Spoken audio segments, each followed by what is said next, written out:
महाराष्ट्र के अहिल्यानगर जिले के एक जो है ग्राम पंचायत के बारे में आप वाकिफ हो गए होंगे। उस ग्राम पंचायत का नाम है सौंदाका। यहां पर जो है इस ग्राम सभा ने क्या किया है, एक प्रस्ताव पारित करके इसको जाति मुक्त घोषित कर दिया है। जो काम ग्राम सभा ने किया वो काम राज्य सरकारों को या फिर जो है सरकार में बैठे हुए लोगों को करना चाहिए था, राष्ट्रीय स्तर पर या राज्य स्तर पर।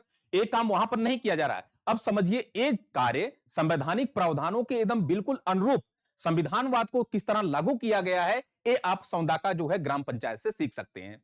अब समझिए यहां पर अगर आप देखें जनगणना 2011 की, तो यहां पर आपको 1182 के आसपास आबादी मिलेगी। लेकिन वर्तमान में ये आबादी लगभग 2000 क्रॉस कर गई होगी। यहां पर एससी, एसटी, ओबीसी, मुस्लिम सारे वर्ग के लोग निवास करते हैं। फिलहाल मैं आपको बताते चलूं कि ये एक ऐसा कार्य किया गया है जो संविधान के अनुरूप है। संविधान का जो अनुच्छेद है, अनुच्छेद 15, वह कहता है जाति, धर्म, लिंग, जन्मस्थान एवं वंश के आधार पर किसी भी भारतीय नागरिक के साथ भेदभाव नहीं किया जाएगा।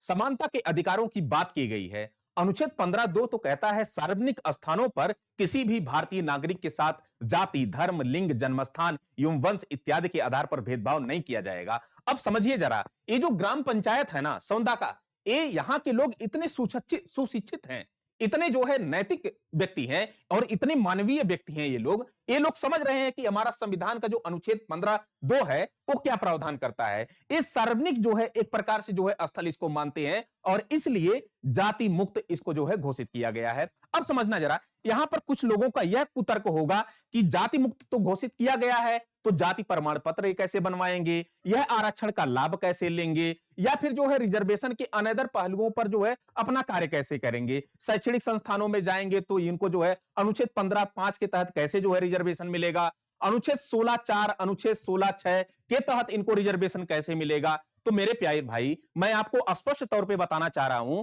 कि देखिए भारत में जो असमानता है ना, वो 3 स्तरों पे आपको दिखाई पड़ेगी। एक तो सामाजिक स्तर पे, इस सामाजिक स्तर पे असमानता को खत्म करने का प्रयास किया गया है। जो भेदभाव सदियों से हो रहा है सो कॉल्ड निम्न जातियों के साथ, सो कॉल्ड महिलाओं के साथ, तो इस प्रकार के सामाजिक भेदभाव को समाप्त करने के लिए इस जो है सौंदाका ग्राम पंचायत ने एक कदम उठाया है, काफी सराहनीय। लेकिन अभी समझना जरा, यहां पर शैक्षणिक आरक्षण और आर्थिक आरक्षण संविधान का जो आर्टिकल 15(4) और 15(5) है, खासकर 15(5) जो 93वां संविधान संशोधन अधिनियम 2005 के द्वारा जोड़ा गया, 6 से वो लागू हुआ, वो उच्च शैक्षणिक संस्थानों में रिजर्वेशन की बात करता है। एससी, एसटी, ओबीसी जो है उच्च शैक्षणिक संस्थानों में जाकर के अपने रिजर्वेशन ले सकते हैं।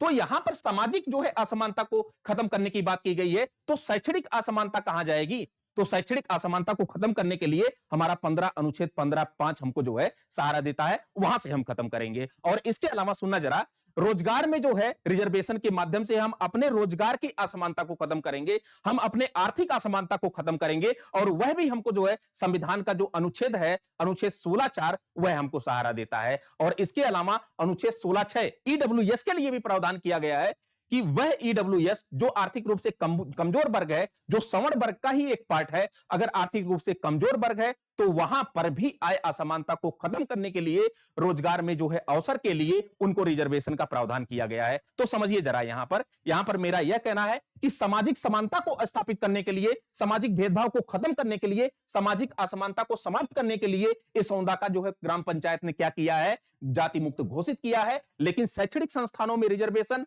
आर्थिक जो है अवसरों में रिजर्वेशन के लिए हमारा जो संविधान प्रावधान करता है, हमारे जो कॉन्स्टिट्यूशनल राइट है, वो हम जो है संवैधानिक प्रावधानों के माध्यम से और विधि की जो उचित प्रक्रिया के माध्यम से उसको प्राप्त करेंगे, ताकि हर माध्यम में हमको जो है समानता के आधार पर जो है हम स्थापित हो सके। ठीक है ना। तो थैंक यू सो मच।